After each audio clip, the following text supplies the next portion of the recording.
او اوس له موږ سره په خپرونه کې عزیز سعادت په خپرونه کې له موږ سره ده. له هغوی سره به خبرې وکړو د قطرات باران د خیریه بنسټ په اړه. نو په لومړي سر کې به موږ ورسره پیژندګلوي حاصل کړو او هغوی سره به خبرې وکړو.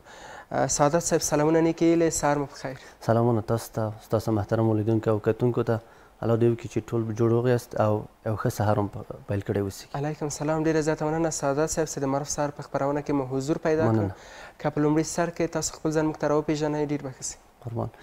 زه عزیز سعادت یم، د پروان پوهنتون د ژورنالیزم په پوهنځي کې په 1401 کال کې فارغه شوم. ماشاءالله. د رادیو تلویزیون په څانګه کې. ډېر ښه ډېر ښه. د دې تر څنګ تاسو د قطرات باران د خیریه بنسټ کې کار هم کوئ؟ بله، زه د نهاد خیریه قطرات باران په بنسټ کې ګزارشګر یم. کوم ولایتو ته چې ځو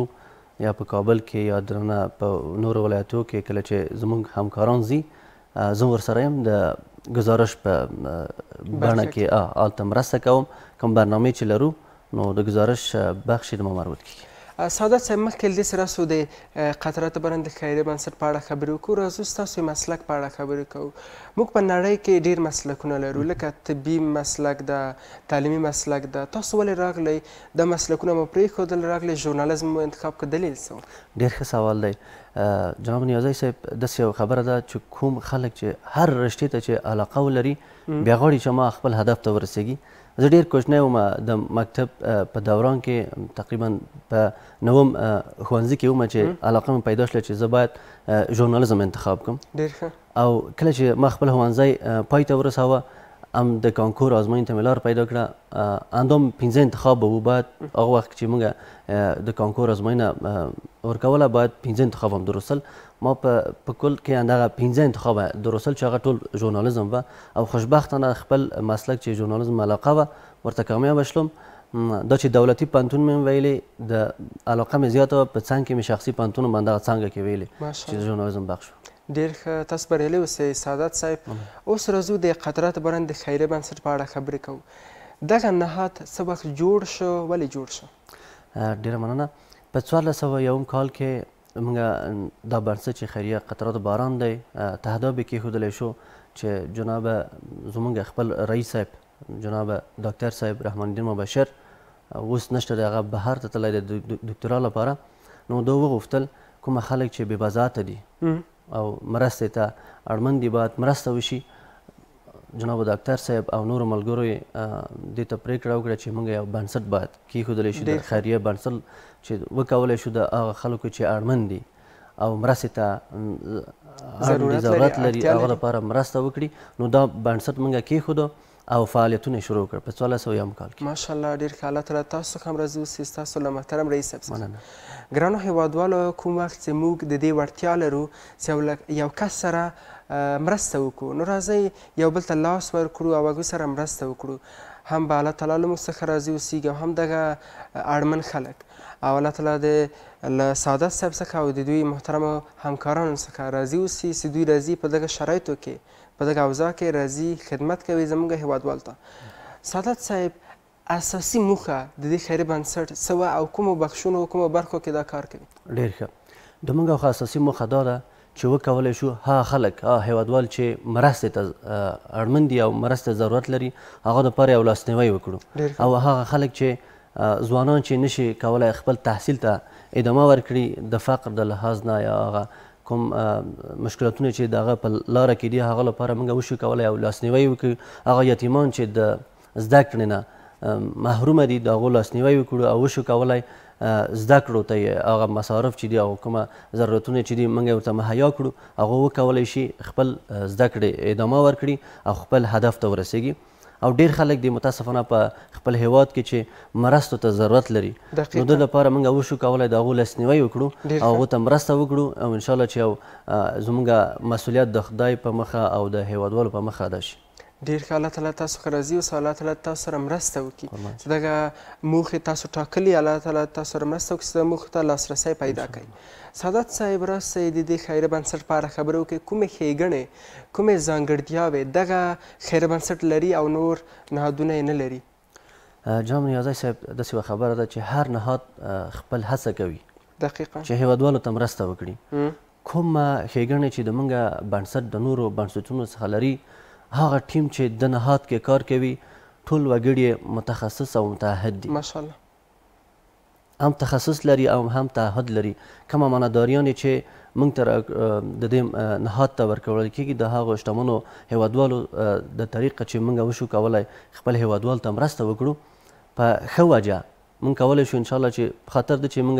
ټول ملګري تعهد لري هغه مرستې چې کومه هیوادوال د خارج نه او داخل د کشور نه موږ ته راکوي او په وجه اسان باندې موږ خپل هیوادوال ته رسوو همدغه تفاوتونه دي چې انشاءالله موږ کولی شو مخکې لاړ شو ډېر ښه الله تعالی تاسو ښه راضي اوسي ګرانو هیوادوالو موږ ګورو کومه ښېګڼه چې دغه خیري بنسټ لري چې هغه تعهد او تخصص ده تعهد له خپل ځان سره خدای سره او هیواد سره او دغه ترڅنګ تخصص لري یعنې هغه کار چې ورته ورکول کېږي د هغه کار په کولو دوی وړتیا لري او کولی شي هغه کار په ډېره ښه توګه سرته ورسوي نو دا ډېر ښه صفتونه دي او الله تعالی دې دوی ته ډېر توفیق ورکړي چې خدمت وکړي سعادت صاحب تاسو د دغه کلونو په لړ کې چې تاسو فعالیت کوئ ډېرو خلکو سره مو مرستې کړې دي او لاسته راوړنې هم ډېرې دي نو تاسو کوم وخت چې زه غریبه او اړمن خلک ګورئ او له هغوی سره مرسته کوئ کوم احساس تاسو لرئ جناب نیازی صاحب داسې حالت دی افغانستان کې متاسفانه چې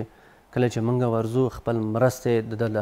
د نهاد د څخه چې کومه مرستې موږ وګړو ته کوو چې متاسفانه ډېر وضعیت د اقتصاد لحاظ نه خرابه دی کله چې موږ ورځو د دو وضعیت د کورنۍ وضعیت ګورو داسې احساس کوو چې بیخي یعنې یو بد حالت موږ باندې راځي کله چې زو د خپل دماغ کورنیو سره د ماشومانو سره یا غټانو سره خبرې کوو د هغو د زړه درد چې کله موږ د کامرې او د مایک د لارې خلکو ته ښکاره کوو داسې یو احساس موږ ته راځي چې فکر کوو چې د هیواد کې موږ څومره دردونه لرو متاسفانه ډېر دردونه دي زه کله چې خپل مصاحبه شروع کوم د هغه خلکو سره ګورم وضعیت ډېر خراب دی او زه کوشش کوم چې د زړه درد دی د خپل د نهاد د مایک د لارې د کامرې د لارې دنیاوال ته وړاندې کړم چې افغانستان کې داسې دردونه شته او وشي کولی دا دردونه درمن شي موږ همدو دپاره انشاءالله قدم ایښی دی چې وشو کولی دا درمن خلکو ته درمل شو نو ډېر یو احساس داسې احساس کوم یعنې په دې ځواني کې زه خدای نه شکرګزاره یم چې په دې ځواني کې زما د هغه هیوادوالو سره چې بېوزله دي د هغو سره مرسته کوم دا احساس د خوشحالي دی او په څنګ کې داسې احساس کوم چې څونه فقر دی او ډېر سړی ځوري دقیقا ډېر د سختۍ حالت ده او کوم وخت یو کس راځي خپل هیوادوال نور په ستونزو کې ډېر خلکو ته درد ورکوي انشاءالله زه هیله یم چې دغه ستونزو ته د پای ټکی کېښودل سي او هغه څوک کېښودی سي موږ او تاسو کېښودی سو ګران هیوادوال موږ او تاسو ټول باید راسو یو بل ته لاس ورکړو او دغه هیواد چې د افغانستان تر نامه لاندې ده دغه ته خدمت وکړو او کرا خپل دین ته او ټولو انسانانو ته سعادت صاحب تاسو راسئ د دې په اړه خبرې وکړئ ستاسو اولین ریپورټ مو جوړ کړ له کوم ولایت څخه و او د څه شي لپاره تاسو هلته تللي وئ د ګزارش او ریپورټ لپاره جناب نیازی صاحب ډېره مننه کله چې څو میاشتې مخکې په بغلان ولایت کې او په نورو ولایتونو کې چې سیلابونه راغلي وو متاسفانه زموږ ډېر هیوادوالې له منځه یې یوړل کورنۍ له لاسه ورکړې کورونه یې له لاسه ورکړ زموږ لومړی سفر بغلان ولایت ته و په کرکر سیمه کې چې زموږ ډېر هیوادوال سیلابونو ځپلي وو او خپل خواږه وګړي د کورنۍ د لاسه ورکړي وو هلته لاړو موږ خپل کومه چې د لاسه نوتل د نهاد طریق نه د خیریه بنسټ د لارې موږ وکولی شو هغه ته مرسته وکړو او لومړی سفر هم بغلان ولایت ته و چې ډېر وګړي هلته متاسفانه د سیلاب ځپلي وو او خپل کورنۍ له لاسه ورکړي وو نو د ما لومړی ریپورټ هم د هماغه ځای و چې زه کله لاړم خپل ریپورټ مې شروع کړو نو لومړی مصاحبه مې د یوه کورنۍ سره وه متاسفانه چې د خپل 15 غړي د کورنۍ لاسه ورکړي وو او ډېر داسې یو بد حالت و کله چې هغه حالت مې ته راځي همدا حال هم معمولا یو حالت راځي ډېر بد حالت و نو کله چې ما خپل پوښتنې شروع کړې د هغه د کورنۍ یو غړی پاتې و متاسفانه نور 15 غړي د لاسه ورکړي وو نو دغه خبرو منځ کې د هغه درد و سترګو کې درد لیدلی کېدو زړه کې درد و او هیڅ داسې چیز ویلو ته چای نه درستل متاسفانه نو هغه ساحې ته چې کله ننوتلم داسې مې کتو چې بیخي داسې د غم ټغر پروت و او ډېر بد حالت و موږ لاړو هلته خپل د نهاد د طریق نه مرستې هم وکړې کومه چې د خپل د وس تاوان نه و نو ډېرو کورنیو ته مرستې وکړې د دوا لحاظ نه نو کومه مواد چې موږ خپل د نهاد د طریق نه مد نظر نیولی و هلته لاړو خپل مرستې هم وکړې نو لومړی ګزارش هم د بغلان ولایت نه ډېر ښه ډېر د درد ځای دی چې موږ راځو کومه خپل هېوادوال په ستونزو کې ګورو او الله تعالی د دې وړتیا او توانایي موږ ته راکړي چې له هغوی سره مرسته وکړو ګرانو هېوادوالو موږ باید د الله تعالی څخه شکرګزاره اوسو چې زموږ د کورنۍ غړي الحمدلله جوړ دي او الله تعالی صحت ورکړی ده نو څه رقم چې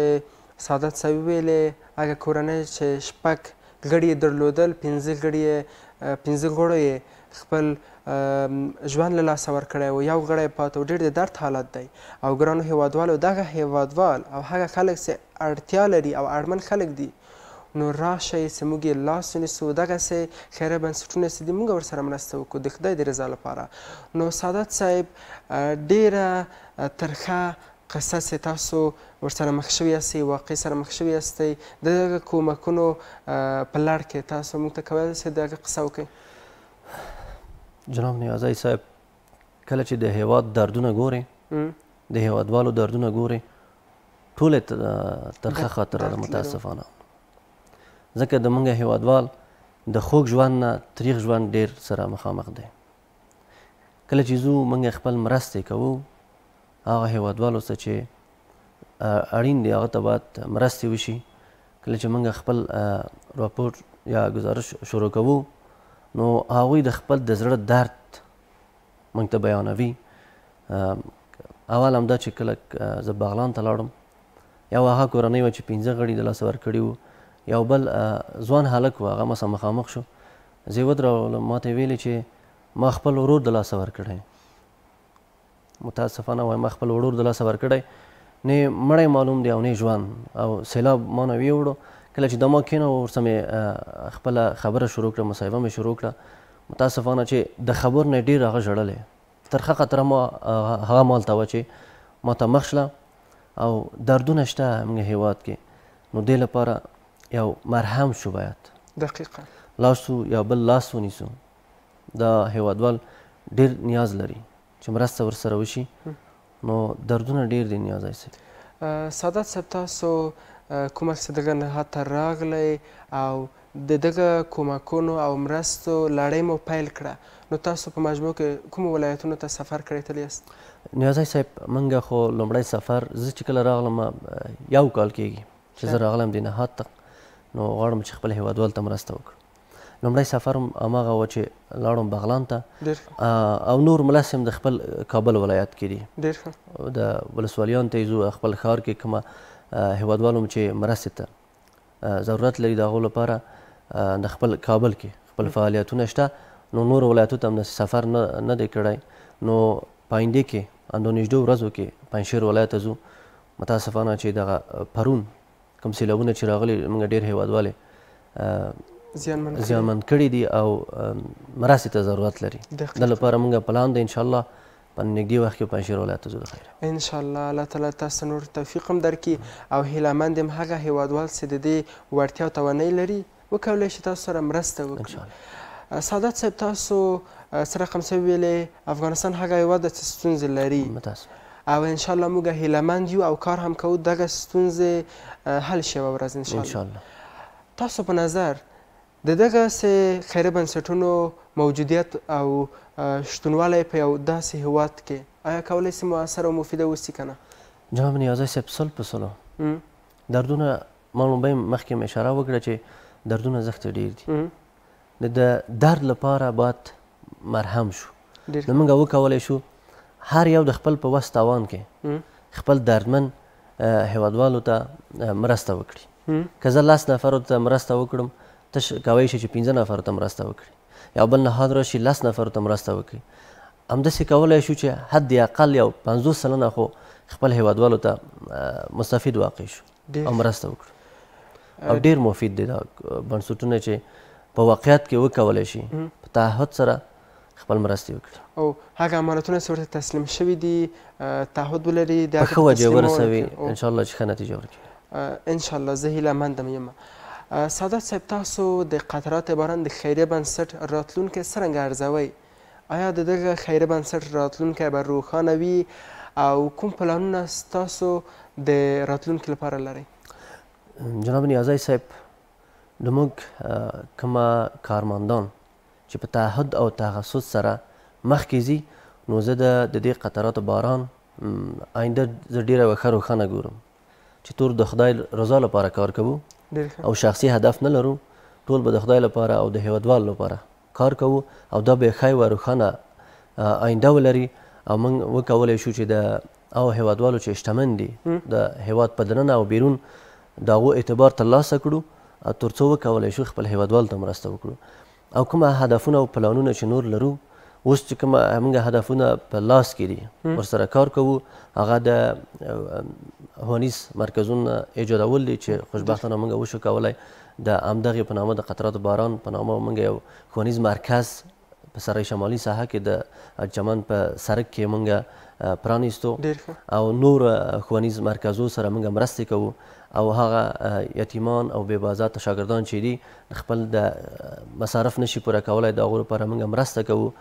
کومه کتابچې او قلم چې زموږ د وسې دي هغو ته مرسته کوو او په ضمن کې په آینده کې موږ په یو مکتب خصوصي مکتب باندې ښوونځي باندې موږ کوشش کوو چې یو مکتب د خیره ایجاد کړو او انشاءالله مخکې وځو او نور هدفونه هم شته انشاءالله په هغه به اقدام کوو. انشاءالله زه هیله مند یم چې هغه موخې چې تاسو ټاکلي ورته لاسرسی پیدا کړئ. انشاءالله. سعادت صاحب راشو دې ته چې تاسو په دغه لړۍ کې مو څه کار پیل کړ، آیا د خپل فعالیت څخه راضي یاستئ؟ 100% کې موږ خپل راضي یاستو. ډېر ښه. او آیا غواړئ دغه لړۍ ته دوام ورکړئ که نه؟ انشاءالله تر څو چې موږ په عامه ژبه که وایم چې دمه ده انشاءالله موږ به خپل هیوادوالو ته خدای ته همیشه به انشاءالله مرسته کوو تر څو چې انرژي لرو موږ د خپل هیوادوالو په خدمت کې. ډېر ښه. الله تعالی تاسو ښه راضي اوسي. ډېره زیاته مننه سعادت صاحب چې د معروف سهار په خپرونه کې مو حضور پیدا کړ. مننه تاسو چې موږ د ګرانو هیوادوالو دپاره تاسو پیغام ولرئ د معروف راډیو تلویزیون کامرې ستاسو خدمت کې. مننه جناب نیازی صاحب چې موږ هم دعوت کړو خپلې خپرونې ته. د موږ یو پیغام دا دی چې هغه شتمن هیوادوال چې د هیواد څخه بیرون دي او یو دننه دي هغوی نه موږ دا هیله کوو چې موږ سره یو ځای شي، زموږ لاسنیوی وکړي تر څو وکولی شو د نهاد خیري قطرات باران له لارې خپل بېوزلو هیوادوالو ته مرسته وکړو او هغه دردونه چې دي درمان شي. انشاءالله الله تعالی دې تاسو سره مرسته وکړي او الله تعالی توفیق ورکړي زموږ هغه هیوادوال ته چې شتمن دي او هغوی هم تاسو سره مرسته وکړي او تاسو هم زموږ له ګرانو هیوادوالو سره. ډېره زیاته مننه. قربان شي.